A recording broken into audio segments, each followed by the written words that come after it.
So hello, I am Ditoris Lito Jr. from Section 13 under Sir Dukes. So before we start, ito yung pickleball court. So yung pickleball court natin, para lang siyang tennis court pero mas maliit. So hinahati ito sa gitna. So sa bawat side may dalawang main areas. Ito yung service court. Yung service court is kung saan nagsiserve at tumatanggap ng bola ng pickleball, and yung non-volley zone or yung kitchen na nasa harap ng net. So, bawal mag-volley dito o i-hit yung bola habang nasa hangin. So, we have two teams here. We have Chera, LJ, Team A. We have Eve and Astrid, Team B.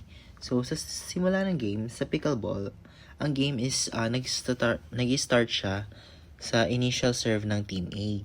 So, ang server ng Team A ay laging nasa kanang bahagi ng court at siya yung magsaserve diagonally papunta sa kabilang right service court. Dito, si LJ ang unang server ng Team A. So, ang score is 0-0-2.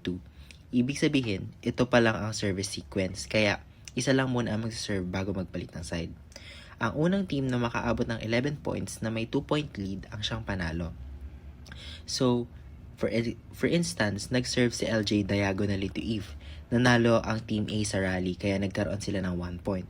So, ang scoring doon is 1-0-2. Dahil nanalo sila, magpapalit ng posisyon si Najera at LJ. Ngayon, si LJ naman na nasa left side at siya naman ang magsaserve pa-diagonal sa kabilang side. So, magsaserve ulit si LJ, mananalo sila.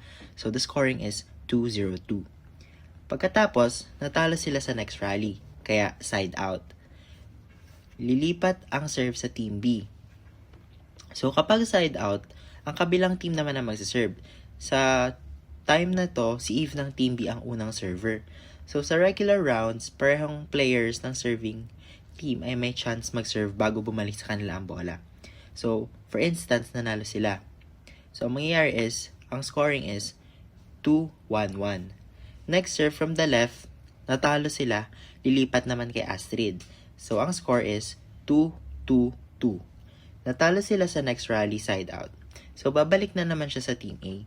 Ngayon, pagbalik ng bola sa Team A, si Jera naman muna ang magsaserve. So, kung manalo sila, ang scoring is 3-1. Tapos, if mananalo ulit sila, 4-1. So, natalo sa next rally, lilipat naman ulit yung bola kay LJ.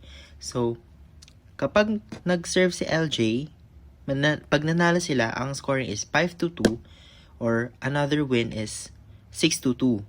Pag natalo sila, side out ulit. So, sa mid-game rally naman, or natalo yung Team A, Team B naman na magsaserve. So, ang scoring yan, bago mag-serve si Eve is 6-2. Pag nanalo siya ng 2 times, ang scoring is 6-4-1. Pag natalo si Eve, lilipat siya kay Astrid. So, ang mangyayari is, ang scoring is 6-4-2. Si Astrid naman ang magsaserve. Tapos, pag natalo sila, back to Team A ulit. So, sa final points, pag bumalik sa Team A ang serve, si Jera ulit ang magsaserve. So, hanggang mag-cycle yun na mag-cycle, hanggang maka-11 sila. Maka-11 yung isang team. So, to summarize what happened, ang game is, nagsisimula siya muna sa server ng Team A, then lagi sila magpapalit ng side kapag nakapunto sila.